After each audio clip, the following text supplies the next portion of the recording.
Tara guys, magmukbang tayo ng prutas. Pero paano kung kakagatin at hindi ko daw pwedeng hiwain na nakikita ang kutsilyo dahil bawal daw sabi ni Mita. So anong gagawin natin dito? Hiwain na lang, huwag ipakita yung kutsilyo. Tara. So ito na nga, nahiwa ko na yung prutas na orange. So ngayon kakainin na natin. Kain tayo.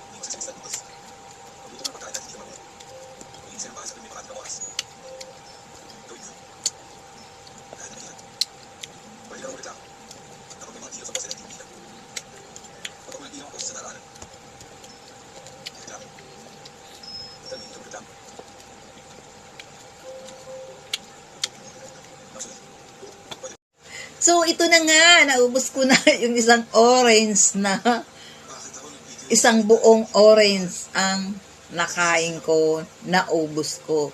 So, ngayon, meron pa dito. Bukas naman kasi hindi ko na kaya.